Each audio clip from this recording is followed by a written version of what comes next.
പനമണ്ണ ഇത്തിയൻമലയിലെ ക്വാറിക്ക് നൽകിയ stop memo ഭാഗികമായി മരവിപ്പിച്ച നഗരസഭാ സെക്രട്ടറിയുടെ നടപടിയെ ചൊല്ലി ഒറ്റപ്പാലം നഗരസഭയിൽ തർക്കം. സെക്രട്ടറിയുടെ ഉത്തരവ് റദ്ദാക്കിക്കൊണ്ടുള്ള കൗൺസിൽ തീരുമാനം അട്ടിമറിക്കപ്പെട്ടതായും നഗരസഭാ സെക്രട്ടറി ക്വാറിക്ക് ഒത്താശ ചെയ്യുകയാണെന്നും വ്യാഴാഴ്ച നടന്ന കൗൺസിൽ യോഗത്തിൽ UDF, BJP കൗൺസിലർമാർ ആരോപിച്ചു.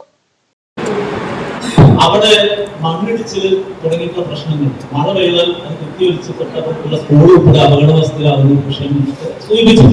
അപ്പൊ അത് പരിഹരിക്കാൻ ആവശ്യമായിട്ടുള്ള പാറ പൊട്ടിക്കാനും അതുപോലെ അത് ഉപയോഗിച്ച് അവിടെ ആ പ്രവൃത്തി ചെയ്യാനും മാത്രമാണ് എന്ന രീതിയിലുള്ള ഒരു വ്യാഖ്യാനമാണ് നമ്മൾ ഈ കൗൺസിൽ യോഗത്തിൽ അന്ന് അവതരിപ്പിച്ചത്.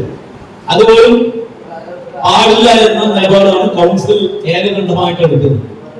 ഇപ്പോ ആ പ്രദേശത്തെ കൗൺസിലർമാർ ഇവിടെ പറയുന്നത് അവിടെ നിരന്തരമായി പാറ പൊട്ടിക്കൽ പ്രവർത്തനം നടക്കുന്നു എന്നതാണ്. അപ്പൊ അവിടെ ഈ പ്രവൃത്തിക്ക് ആവശ്യമായിട്ടുള്ള പാറ പൊട്ടിക്കുന്ന പ്രവൃത്തി നടന്നു കഴിഞ്ഞാൽ പിന്നെ അത് പൊട്ടിക്കേണ്ട ആവശ്യമുണ്ടോ? ഇല്ലല്ലോ. ഇതില് സപ്ലിമെന്ററി അജണ്ട എടുക്കാൻ പറ്റില്ല ചിലപ്പോൾ ആദ്യം സെക്രട്ടറി പറഞ്ഞു, പിന്നെ എടുക്കാൻ പറ്റുമോ നമ്മൾ അംഗീകരിച്ചു. സപ്ലിമെന്ററി അജണ്ടയിൽ എല്ലാവരും ഏകകണ്ഠമായി അത് സെക്രട്ടറി ഉത്തരവ് റദ്ദാക്കുമെന്ന് പറഞ്ഞു, നമ്മൾ അംഗീകരിച്ചു. അടുത്ത അജണ്ടയിൽ കടന്നു. അടുത്ത അജണ്ട പദ്ധതി രൂപീകരണമായി 2024-27 പദ്ധതി കടന്നു. ആ അജണ്ട പകുതിയിലെത്തിയപ്പോഴാണ് ബഹുമാനപ്പെട്ട സെക്രട്ടറി പറയുന്നത് വിയോജിപ്പിട്ടത്.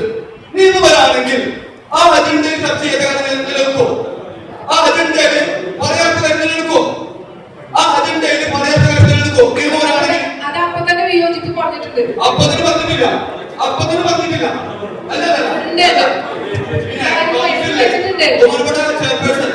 നാട്ടുകാരുടെ പരാതിയെ തുടർന്ന് സബ് കളക്ടർ അംജിത് സിംഗിന്റെ നേതൃത്വത്തിൽ നടത്തിയ പരിശോധനയിലാണ് 2 ആഴ്ചയ്ക്ക് മുമ്പ് ക്വാറിക്ക് സ്റ്റോപ്പ് മെമ്മോ നൽകിയത്. എന്നാൽ ക്വാറിയിൽ അശാസ്ത്രീയമായി കൂട്ടിയിട്ട മണ്ണ് നീക്കം ചെയ്യാൻ എന്ന പേരിൽ നഗരസഭാ സെക്രട്ടറി ഈ സ്റ്റോപ്പ് മെമ്മോയിൽ ഭാഗികമായി ഇളവ് അനുവദിച്ചു. ഈ ഉത്തരവ് കഴിഞ്ഞ കൗൺസിൽ യോഗം ഏകകണ്ഠമായി റദ്ദാക്കിയെങ്കിലും അത് നടപ്പിലാക്കാത്തതാണ് പുതിയ വിവാദത്തിന് വഴിതെളിച്ചത്.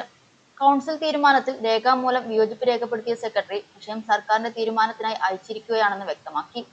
വിഷയവുമായി ബന്ധപ്പെട്ട് ജിയോളജി പൊല്യൂഷൻ കൺട്രോൾ ബോർഡും സംയുക്തമായി മുനിസിപ്പാലിറ്റിയാണ് പരിശോധന നടത്തിയിട്ടുള്ളതാണ്. അപ്പൊ അവരും പറഞ്ഞത് ആ റോഡ് പണി ഇപ്പൊ ചെയ്തില്ലെങ്കിൽ അതെല്ലാം കുത്തിയൊലിച്ച് അപകടം ഉണ്ടാക്കുന്നു. തീർച്ചയായും ആ റോഡ് പണി ചെയ്യാൻ പെർമിഷൻ കൊടുക്കണം തന്നെയാണ് സബ് കളക്ടർ യോഗത്തിൽ മറ്റു ഡിപ്പാർട്ട്മെന്റുകളും അറിയിച്ചത്. അന്ന് അവിടെ ജനകീയ സമിതിയും വന്നിരുന്നു, അവരോടും കാര്യങ്ങൾ പറഞ്ഞ് മനസ്സിലാക്കിയിട്ടുണ്ട്.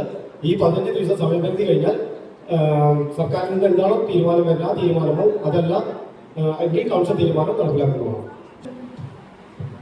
ജിയോളജിയുടെ തീരുമാനം നടപ്പിലാക്കേണ്ട എന്റെ കാര്യമല്ല.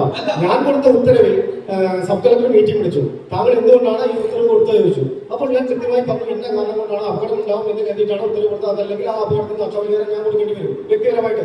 അത് ഞാൻ കൃത്യമായി കളക്ടറെ ധരിപ്പിച്ചു. അങ്ങനെ ധരിപ്പിച്ചപ്പോൾ കളക്ടർ എന്ത് ചെയ്തു, ജിയോളജിയോടും പൊല്യൂഷൻ ബോർഡോടും പോയി പരിശോധിക്കാൻ പറഞ്ഞു. പരിശോധിച്ച് കളക്ടർക്ക് റിപ്പോർട്ട് കൊടുത്തു. അവരുടെ അഭിപ്രായം ഇത് തന്നെയാണെന്നാണ് ഞാൻ അറിഞ്ഞത്. 15 ദിവസത്തിനകം സർക്കാരിൽ നിന്ന് മറുപടി ലഭിച്ചാൽ മാത്രമേ കൗൺസിൽ തീരുമാനം നടപ്പാക്കാനാവൂ എന്നാണ് സെക്രട്ടറിയുടെ നിലപാട്. മണ്ണ് നീക്കം ചെയ്യാതിരുന്നാൽ ഭാവിയിലുണ്ടാകുന്ന പാരിസ്ഥിതിക ആഘാതങ്ങളുടെ ഉത്തരവാദിത്തം തനിക്ക് മാത്രമാണെന്നും സെക്രട്ടറി യോഗത്തിൽ വിശദീകരിച്ചു. മണ്ണ് നീക്കം ചെയ്യാനെന്ന വ്യാജേന ക്വാറിയിൽ വൻതോതിൽ കരിങ്കൽ ഖനനമാണ് നടക്കുന്നതെന്നും UDF, BJP അംഗങ്ങൾ ചൂണ്ടിക്കാട്ടി.